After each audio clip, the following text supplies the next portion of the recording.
आएंगे इन सब चीजों का होगा तभी हम लोग यहाँ से हटेंगे, नहीं तो हम लोग नहीं हटेंगे। यहाँ पर हम लोग अपना जान दे देंगे।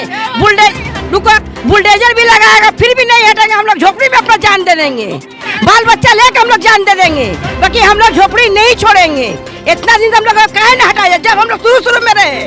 आज 40 वर्ष से जो शुरू में हम लोग रहे झोपड़ी में, झोपड़ी बनाए, चाहे रेल वाला काहे न हम लोग को प्रतिवाद करा, काहे न हम लोग को बोला कि हाँ यहाँ पर आप लोग बनवास नहीं लेने देंगे। कहीं ना कहीं बाध्य है। जब ये 35 साल 40 साल पहले आई थी, सरकार को उस समय भी पता था, रेलवे को उस समय पता था कि ये लोग अवैध रूप से रह रहे हैं। उसी समय अगर हटा दिया जाता तो खास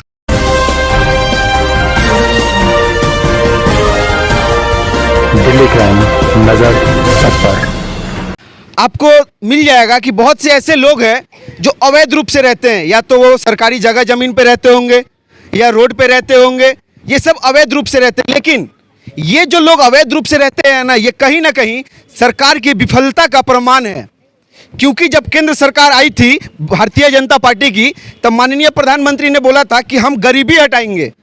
गरीबी तो हटा नहीं, लेकिन वो लोग अब गरीब को हटाने का काम कर रहे हैं। अभी हम लोग पश्चिम बंगाल के हावड़ा जिला में, ये बाली एरिया है, बाली का एक रेलवे क्वार्टर है, और इसमें जो लोग रहते हैं, हालांकि रेलवे एम्प्लॉयज़ भी रहते हैं, लेकिन रेलवे एम्प्लॉयज़ से भी ज़्यादा ये लोग रहते हैं। सैकड़ों परिवार है जो यहाँ पे रहते हैं, हालांकि वो अवैध रूप से रहते हैं, लेकिन कहीं ना कहीं सरकार के द्वारा जो प्रकल्प लाया गया, अगर वो प्रकल्प का लाभ इन लोगों को मिलता तो ये लोग अवैध रूप से नहीं होते, सबको ये अपने घर में रहता। प्रधानमंत्री आवास योजना किसी को मिला? नहीं। मुख्यमंत्री आवास योजना मिला? नहीं। जब प्रधानमंत्री आवास योजना नहीं मिला, मुख्यमंत्री आवास योजना नहीं मिला, तो ये लोग अवैध रूप से ही ना रहेंगे। वोटर कार्ड, आधार कार्ड है, वोट देते हैं, वोट भी देते हैं। जब प्रधानमंत्री चुनने का, मुख्यमंत्री चुनने का, विधायक चुनने का अधिकार इन सभी को है, तो इनको रहने का भी अधिकार सरकार को देना चाहिए। लेकिन अब रेल के द्वारा एक नोटिस जारी किया है कि इन लोगों को क्वार्टर छोड़ना होगा, क्योंकि ये लोग अवैध रूप से रहते हैं। अगर क्वार्टर नहीं छोड़ेंगे, क्वार्टर तोड़ दिया जाएगा। एक सीमित समय दिया गया है, उसके बीच में इनको क्वार्टर छोड़ना पड़ेगा। इतने परिवार, हालांकि बहुत से लोग अभी और भी है जो आस्ते आस्ते आ रहे हैं, लेकिन इतने परिवार जाएंगे कहाँ घर छोड़कर? एक एक जन है जो 30 साल 35 साल से इसी क्वार्टर में रहते हैं, अवैध रूप से ही रहते हैं, लेकिन रहते हैं 35 साल से। अब 35 साल गुजारने के बाद अभी वो लोग कहाँ जाएंगे? हालांकि ये छोटे छोटे बच्चे हैं, ये लोग यहीं पर रह के पढ़ाई लिखाई करते हैं, सरकारी स्कूल में ही पढ़ते हैं, क्योंकि प्राइवेट में पढ़ाने का अगर क्षमता इनके परिवार का होता तो कहीं ना कहीं वो लोग इस रेल क्वार्टर में अवैध रूप से नहीं रहते। लेकिन इनके माता पिता सोचते हैं कि मेरा बच्चा सरकारी स्कूल में पढ़ के एक अच्छा आदमी बनेगा और देश का जिम्मेदार नागरिक बनेगा और लोगों की मदद करेगा। लेकिन सरकार अगर ऐसे इन लोगों के साथ अवहेलना करे तो कहीं ना कहीं परिवार का मन टूटेगा, इन बच्चों का मन टूटेगा, और ये पढ़ाई लिखाई तो नहीं करेंगे लेकिन गलत काम जरूर करेंगे। यहाँ पे बहुत सारे परिवार हैं। क्या नाम है बाबू? नगमा बानो। कौन क्लास में पढ़ती है? 5 क्लास। 5 क्लास में। क्वार्टर टूट जाएगा, कहाँ जाएगी? माई बाप जहाँ रहेगा वहाँ रहेंगे। माई बाप जहाँ रहेगा? हाँ। पापा क्या करते हैं? पापा टोटो चलाते हैं। एक चीज तो बोलना भूल गए, जितना लोग है ना, किसी का भी सैलरी 10,000 से ज्यादा नहीं है, और रोजाना कमाते हैं, रोजाना लाते हैं, रोजाना खाते हैं। कोई टोटो चलाता है, कोई रिक्शा चलाता है, कोई वैन ठेलता है, कोई कारखाना में काम करता है। अब ऐसे लोग सरकार का प्रकल्प नहीं मिलेगा तो अवैध रूप से ही ना रहेंगे, और कहाँ जाएंगे? यहाँ पे और भी परिवार है, बात करेंगे। क्या नाम है आपका? नूरजहां। कितना दिन से रहती हैं? 20 साल से। अब तो क्वार्टर टूटेगा, कहाँ जाइएगा? क्वार्टर जब टूट जाएगा तो रास्ता में रहेंगे, और कहाँ जाएंगे? क्या काम करती हैं आप? काम बाड़ी काम करते हैं। बच्चा उच्चा है? हाँ, 3 बच्चा है ना। पढ़ाती हैं? हाँ। जब क्वार्टर टूट जाएगा, यहाँ से जाना पड़ेगा, तो बच्चा का स्कूल भी तो चेंज करना होगा। हाँ। तो फिर कैसे होगा? नहीं सकेंगे, छोड़ देंगे, पढ़ाएंगे नहीं। चाचा, क्वार्टर टूटने का ऑर्डर आ गया है, क्वार्टर तब टूटेगा। झोपड़ी है? तो झोपड़ी हो तो टूट जाएगा, क्या करेंगे? कहाँ जाइएगा? रोड पर रहेंगे। रोड पे रहिएगा? तो की करो? आधार कार्ड वोटर कार्ड है? हाँ। वोट देते हैं? हाँ। तो रोड पे काहे रहिएगा? जब सरकारी सब कुछ है, Aadhaar card voter card PAN card ration card सब है, तो रोड पे काहे रहेंगे? और अगर रोड पे भी रहते हैं तो वहां भी पुलिस आके बोलेगी कि रोड पे रह रहे हैं अवैध रूप से, अब इसको भी खाली कर दीजिए। तो कहीं ना कहीं सरकार की नाकामी यहाँ पे दिखती है। और रेलवे मिनिस्टर अश्विनी वैष्णव जी रेल का विकास तो अब बहुत गति से कर रहे हैं, इनका विकास कौन करेगा? अब तो केंद्रीय रेल मंत्री हैं, इन लोगों का विकास कौन करेगा? रेल के जगह पे अवैध रूप से रहते हैं, लेकिन इनको भी घर का अधिकार है। सरकार के द्वारा जितने भी प्रकल्प मिलता है, सबको इन लोगों को मिलने का अधिकार है। किसी के पास फ्री गैस मिलता है? किसी को नहीं। उज्जवल योजना के तहत गैस मिलना शुरू हुआ था कि फ्री में गैस दिया जाएगा। सिलेंडर तो फ्री में दे देते हैं, भरवाने के लिए 1100 रुपये कहाँ से आएगा? जो हजीरा मजदूर लोग को मिलता था उसमें भी कम कर दिया। उसमें भी कम कर दिया। आज सब कुछ पर दाम बढ़ाया हुआ है, कैसे जिएगा आदमी बताइए। 1 रुपया करेगा सरकार, लोग सबको जौहर देकर मार देगा, कैसे जिएगा लोग। इतना मजदूर खट रहा है, पेट नहीं भर रहा है, खट कर क्या होगा इंसान को। तो क्वार्टर टूटेगा, क्वार्टर अभी मेन बात है, क्वार्टर टूटेगा। क्वार्टर टूटने के बाद कहाँ जाएगा? तो क्या किया जाएगा, वही प्लेटफार्म में कने कने रह जाएगा, रोड में फुटपाथ में क्या किया जाएगा। और बाल बच्चा लेकर कहाँ जाएगा, कहाँ भटकेगा। जिसको है तो बहुत कुछ है, जिसको नहीं है तो रोड पर भीख मांगेगा। चाची क्वार्टर तो टूटेगा। हम लोग के भी बाबू, जब हम लोग यहाँ पर बनवास जब लिए, रेल वाला को हम लोग को पहले ही बोलना चाहिए कि आप लोग यहाँ से उड़ जाइए। हम लोग आज 40 बरस से हम लोग यहाँ पर है, हम लोग का बुढ़ोती भी यहाँ कट गया, ना हम लोग के कुछ नहीं है। बाकी हम लोग क्या करें, हम लोग को भी हौसला है कि हम लोग को भी भगवान कुछ देता तो हम लोग भी अपना माथा का छत बनाता। हम लोग कुत्ता सियाल का वतन यहाँ पर नहीं रहता, हम लोग भी कुछ आशा लगाते। हम लोग का भी बाल बच्चा का अच्छा पढ़ाते लिखाते, प्राइवेट में पढ़ाते। हम लोग तो सरकारी में भी बच्चे लोगों को पढ़ाने के भी खिमाता नहीं पड़ रहा है। ठीक है, जब से हम लोग के दिया हम लोग के नोटिस, तब से हम लोग को खाना पीना सोना सब हम लोग का हराम हो गया। हम लोग क्या करें, कहाँ जाए। लास्ट टाइम यही करेंगे कि हम लोग जाकर लाइन में बैठेंगे, रेल वाला हम लोग को ऊपर से गाड़ी चला, जितना हम लोग झोपड़ी वाला है सब बाल बच्चा लेकर जाकर लाइन में बैठ जाएंगे, बेड में बैठ जाएंगे। जाएगा रेल वाला क्या करेगा, हम लोग ऊपर से गाड़ी चढ़ा देगा, अपना जगह ले लेगा। नहीं तो हम लोग स्थान चाहिए, हम लोग स्थान मांग रहे हैं। ठीक है, और हम लोग का और एक की है कि हम लोग क्या करेंगे, कहाँ जाएंगे। ये भी तो लोग सोचेगा कि हाँ ये लोग इतना दिन से वनवास जो लिया तो लोग कहाँ भी पड़ेगा। वोट जब आप लोग लेते हैं तो हम लोग के लिए चिंता आपको करनी ही पड़ेगा, नहीं तो हम लोग अपने आप को अपना जान दे देंगे। कहीं ना कहीं अगर देश में रोजगार रहता तो इन सभी के परिवार के जो भी लोग हैं वो कार्य करके अपने परिवार चलाते और घर भाड़ा लेकर रहते, लेकिन रोजगार भी तो नहीं है, ना ही देश में है ना ही राज्य में है, तो ये लोग कहाँ जाएंगे। हालांकि सबसे पहले आपको दिखा देंगे क्वार्टर की तस्वीर। क्वार्टर की दशा ऐसा है कि जब तब ढह जाएगा, ढहने से इनका जान प्राण भी चला जाएगा। उसके बावजूद भी ये लोग रहते हैं क्योंकि कोई दूसरा ऑप्शन नहीं है। आइए दिखाते हैं क्वार्टर और जो झोपड़ी है उसका तस्वीर। ये देखिए, ये लोग तिरपाल लगा के रहते हैं, हालांकि ऊपर में पोस्ट है इलेक्ट्रिक का, उसके बावजूद भी ये देखिए इस प्रकार से लोग तिरपाल लगा के रहते हैं। अगर जोर से बारिश हो ना तो यहाँ से पानी ढुकेगा, जोर से आंधी आए तो टाली उड़ जाएगा। आइए इधर आइए, ये सब दशा देखिए। इन सब चीज़ों को वो लोग करके यहाँ पे गुजारा करते हैं। उसके बावजूद भी रेल का कहना है कि वो लोग अवैध रूप से रहते हैं और इन सब चीज़ों को तोड़ने की ज़रूरत है। लेकिन इतने लोग, अगर इन सब चीज़ों को तोड़ दिया जाए तो इतने परिवार कहाँ जाएंगे। कहीं ना कहीं उनको तो व्यवस्था देना होगा ना सरकार को। ये देखिए इस प्रकार से घर में रहते हैं। रेल के अधिकारी कोई रहता होगा इस प्रकार से घर में? अगर कोई भी रेल का अधिकारी इस प्रकार से घर में रहता हो तो आइए और दिखाइए हमको। इन सभी लोगों को कोई रोजगार नहीं चाहिए, कोई घर नहीं चाहिए। अगर रेल का एक भी अधिकारी ऐसे घर में रहता होगा तो एक तो रेल के अधिकारी को सरकारी नौकरी मिलता है, सरकारी तनख्वाह मिलता है, सरकारी आवास मिलता है, उसके साथ साथ सरकारी आवास के साथ साथ वो लोग जो रेल में सफ़र करते हैं ना उसका भी 1 रुपया नहीं लगता है। लेकिन हमारे देश में ज़रूरत है कि जो दिव्यांग व्यक्ति है, जो हैंडीकैप है, फ्री सुविधा तो उनको मिलना चाहिए रेल में, लेकिन उनको नहीं मिलता है। सुविधा मिलता है वो रेल के कर्मचारी को जिसको महीना में 50,000 60,000 लाख रुपए तनख्वाह भी दिया जाता है, रहने के लिए सरकारी घर भी दिया जाता है और विभिन्न तरह की सुविधाएं भी दी जाती है। ऐसे तो देश का विकास नहीं होगा, राज्य का विकास नहीं होगा। अनुरोध रहे। हाँ चाचा बोलिए। विकलांग का पैसा भी नहीं मिल रहा है, हम लोग का लड़की विकलांग है। विकलांग लड़की, हाँ पैसा नहीं मिल रहा है, कुछ नहीं मिल रहा है। देखिए मोदी जी, देखिए देखिए देखिए मुख्यमंत्री ममता बनर्जी, देखिए आपके राज्य में विकलांग का भी पैसा नहीं मिल रहा है। और राज्य का विकास की बात करते हैं, महिला होकर एक लड़की है, देखिए इसका भी पैसा नहीं मिल रहा है। नहीं मिल रहा है और हम लोग को नहीं, हम लोग बेकार समस्या रह रहे हैं जी। हाँ हम लोग को रोजगार नहीं है। कितना पैसा मिलता था इसको पहले शुरू से नहीं मिल रहा। शुरू से नहीं मिल रहा? नहीं जी, शुरू से नहीं मिल विकलांग का सब पेपर ऊपर? हाँ सब पूरा बना हुआ है। हाँ बावजूद भी वहाँ हर कौन नाम जमा किए हैं सब, आज 2-3 साल से कुछ नहीं मिल रहा है।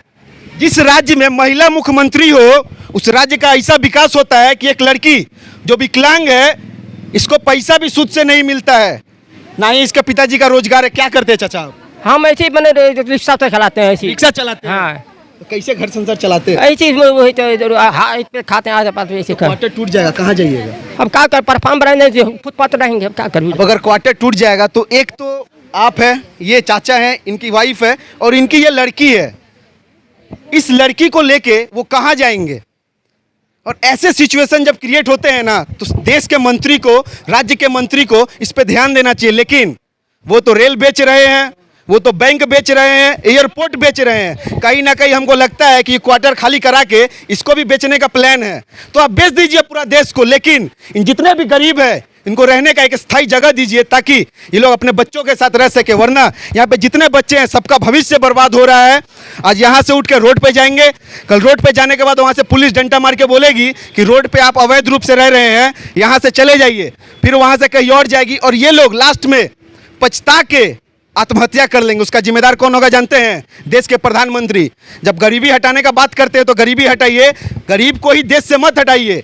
यहाँ पे इतने भी परिवार है, बहुत सारे परिवार। ये देखिए छोटा छोटा बच्चा, ये देखिए। अगर अभी क्वार्टर खाली कर दिया जाए, बच्चा कहाँ जाएगा? चाची क्वार्टर तक खाली होने वाला हुआ, कहाँ जी? क्या करे बाबू? हाँ और क्या रोजगार? हाँ, और जब भी क्वार्टर तोड़ने का होगा तो बरसाते ही में तोड़ेगा। जब क्वार्टर टूटेगा बरसाते में। आज से थोड़ी है हम लोग यहाँ, हमारा तो सबसे पीछे सब आया है, लेकिन हम सब कितना साल से? हमारा 40 साल होगी। 40 साल से क्वार्टर में रह रही है, कैसे अवैध रूप से रहेंगी? अगर ये अवैध रूप से थी तो 40 साल पहले आपके अधिकारी आकर क्यों नहीं इनको उठाए? उसी समय आकर अगर उठा देते तो किसी भी यहाँ पे जितने व्यक्ति है, किसी का हौसला नहीं होता कि वो क्वार्टर में अवैध रूप से रहते। लेकिन आज जो व्यक्ति 40 साल से है वो अब 40 साल बाद कहाँ जाएगा? Aadhaar card, voter card, ration card सब है, सब सुविधा इनको मिलना चाहिए। वोट तो ये लोग देते हैं, प्रधानमंत्री चुनते हैं, मुख्यमंत्री चुनते हैं, तो इनको आएगा, सब आ जाएगा। दीदी अम्मा का वोट देबेन, दीदी अम्मा का वोट देबेन। जब वोट पा जाएगा बस अब तुम कहाँ जाओ, तुम कहाँ रहेगा तुमको देखा। राशन फ्री देता है, बूढ़ा आदमी को जो विधवा बच्चा खोजो, ओ ऐटा लागबे, ऐटा दाओ तबे विधवा भाता के लिए भी आपको 10 तरह का पेपर देना पड़ेगा। हाँ, तब जाके विधवा वो भी दे दो, वो भी छाप के बैठ जाएगा। नहीं देता है ना। कितना दिन से नहीं मिला है? बहुत दिन से, वो तो शुरू से ही नहीं मिला। हाँ, शुरू से ही। क्या नाम हो आंटी? मेरा नाम पूनम सोनकर। पूनम सोनकर। हाँ। आप भी क्वार्टर में रहती हैं? हाँ। आपके हस्बैंड क्या करते हैं? मेरे हस्बैंड का तो 2 पाँव बाद हो गया, कोई कमाने वाला नहीं है न खिलाने वाला है। तो क्वार्टर टूट जाएगा, कैसे क्या कीजिएगा? क्या करेंगे? जो सब करेगा वही हम भी करेंगे। इनका हस्बैंड का दोनों पाँव कट चुका है और इस परिस्थिति में अगर इनको क्वार्टर छोड़ के जाना पड़े, 3 ठो लड़की भी है, इस परिस्थिति में हस्बैंड का पैर कटा हुआ 3 ठो लड़की, ये अकेला घर चलाएंगी, कहाँ जाएगी क्वार्टर छोड़ के? अपने हस्बैंड को लेके कहाँ जाएगी? इसका जवाब कौन देगा? देश के नेता देंगे, राज्य के नेता देंगे, और कौन देगा? इस पे माननीय रेल मंत्री अश्विनी वैष्णव जी आपको ध्यान देना होगा, और हावड़ा जिला के डिस्ट्रिक्ट DRM ध्यान दीजिए।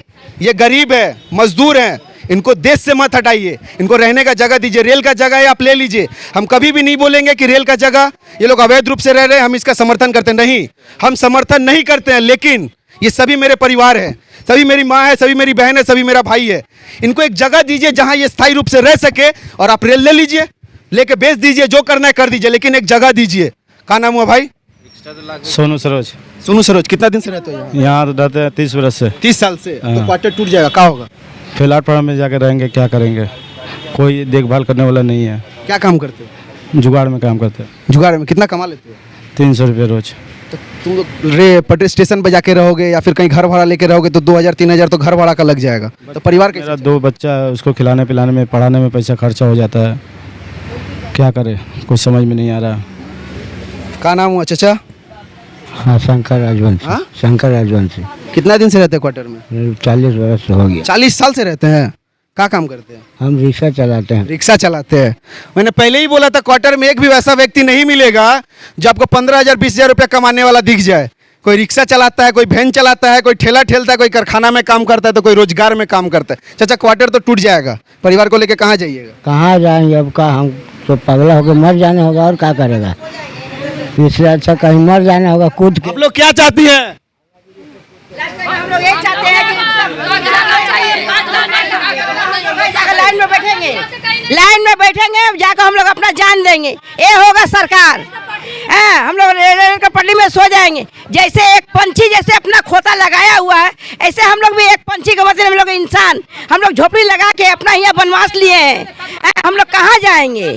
जैसे पंछी अपना एक बच्चा का घर घोंसला में रख के जाता, अपना बच्चा के खाना अब नवाला लेके आता, नवाला लेके आता है, वैसे हम लोग भी जी के काम करते हैं, जुगाड़ में काम करते हैं, करके अपना ला के बच्चा लोग के अपना नवाला देते हैं। इसलिए यदि सरकार हम लोग को कोई सुविधा नहीं दे सब सरकार को हम लोग वोट दे, वोट का टाइम में आके दीदी बोलेगा, भैया बोलेगा, हम लोग तो वोट मांगे। अब वोट लेने के बाद में हम लोग को नहीं चिंता है। तो हम लोग क्या हम लोग का सुविधा जानेंगे, क्या हम लोग उसका ये जानेंगे। लास्ट टाइम में हम लोग लाइन में बैठेंगे। देखिए मोदी जी, अगर सरकारी अधिकारी सोचते हैं कि यहाँ पे 100 परिवार रहता है और 100 परिवार के वोट से आप प्रधानमंत्री नहीं बने, तो एक बात साफ कर दिया जाए, अगर एक वोट भी कम गिरा होगा तो आप प्रधानमंत्री नहीं बनिएगा। कहीं ना कहीं 100 वोट आपको मिला है तब जाके आप प्रधानमंत्री बने हैं। लेकिन इन लोगों का अगर ये जो दशा है, ना राशन मिलेगा, ना सरकारी सुविधा मिलेगा, ना प्रधानमंत्री आवास योजना, ना मुख्यमंत्री आवास योजना, तो ये लोग अवैध रूप से न रहेंगे। कार्ड भी नहीं है, कितना थोड़े रेशन कार्ड बदे, विधवा पेंशन भी नहीं मिल रहा है बाबू, कुछ नहीं मिल रहा है हम लोग को। हम लोग क्या करेंगे? शर्म का बात तो ये है, जिस राज्य में महिला मुख्यमंत्री है उस राज्य में महिला के साथ ऐसा हो रहा है कि चाची को विधवा पेंशन भी नहीं मिला नहीं है। है, हमरा कोई नहीं, हम अनाथ है। तब भी जी बाड़ी करके खा रहा है, जुगाड़ में करके खा रहा है, क्या करे? ये चाचा, इनका लड़की दिव्यांग है, उसको भी सही से पैसा नहीं दिया जाता है। चाचा बोलिए। हम लोग शुरू से मैंने मिला, बहुत दौड़ धूप के आज 10 साल से दौड़ रहे हैं, हमको हम लोग का बेचारों का पैसा नहीं मिल रहा है, हम लोग बेकार समझ बैठे हुए हैं। ये ससुराल नेता सब विकलांग का पैसा, विधवा पेंशन का पैसा भी खा जाता है। इसीलिए तो जब पैसा खाता है इस गरीब का और जाना पड़ता है इलाज कराने चेन्नई, तो लंदन, तो दुबई, ऐसे नहीं करना चाहिए। अनुरोध रहेगा हमारे देश के यशस्वी प्रधानमंत्री और राज्य के यशस्वी मुख्यमंत्री नरेंद्र मोदी जी और माननीय मुख्यमंत्री ममता बनर्जी जी से कि इन सब लोगों को ना भगाने का काम ना किया जाए, इन लोगों को एक स्थायी रूप दीजिए। जैसे कि सरकारी अधिकारी को क्वार्टर दिया जाता है रहने के लिए ना, तो उनको सरकार के द्वारा तनख्वाह भी दिया जाता है, लेकिन इनको कुछ नहीं मिलता है। ये लोग खुद कमाते हैं, अपने परिवार चलाते, 200-300 डेली कमाते हैं, तो इनको एक स्थायी रूप से जगह दिया जाए। अनुरोध रहेगा हावड़ा डिविजनल के डिस्ट्रिक्ट डीआरएम से, इन सब चीज़ों पे ध्यान दीजिए। अगर इनको हटाना है अब हटा दीजिए, ये एक नियमित समय सीमा बांध दीजिए, उसमें ये लोग हट जाएंगे, लेकिन रहने का व्यवस्था कर दीजिए कि ये लोग अपना परिवार को लेके इतना लोग कहाँ जाएंगे। इन सब चीज़ों का होगा तभी हम लोग यहाँ से हटेंगे, नहीं तो हम लोग नहीं हटेंगे। यहाँ पर हम लोग अपना जान दे देंगे, बुलडोजर भी लगाएगा फिर भी नहीं हटेंगे। हम लोग झोपड़ी में अपना जान दे देंगे, बाल बच्चा लेकर हम लोग जान दे देंगे, बाकी हम लोग झोपड़ी नहीं छोड़ेंगे। इतना दिन हम लोग कहे ना हटाया, जब हम लोग शुरू में रहे, आज 40 वर्ष से जो शुरू में हम लोग रहे झोपड़ी में, झोपड़ी बनाए, तो रेल वाला कहे ना हम लोग को प्रतिवाद करा, कहे ना हम लोग को बोला कि हाँ यहाँ पर आप लोग बनवास नहीं लेने देंगे। कहीं ना कहीं बाध्य है। जब ये 35 साल 40 साल पहले आई थी, सरकार को उस समय भी पता था, रेलवे को उस समय पता था कि ये लोग अवैध रूप से रह रहे हैं। उसी समय अगर हटा दिया जाता तो खास करके इतना जो परिवार यहाँ पे एकत्रित हो गया है, इतना परिवार रहता है, उसमें से एक परिवार भी नहीं रहता। लेकिन जब वो लोग रह चुके हैं, उनका एक व्यवस्था कीजिए। खैर, इस क्वार्टर की व्यवस्था को दिखाते हुए दिल्ली क्राइम न्यूज़ के लिए मैं रोशन कुमार मिश्रा, जय हिंद।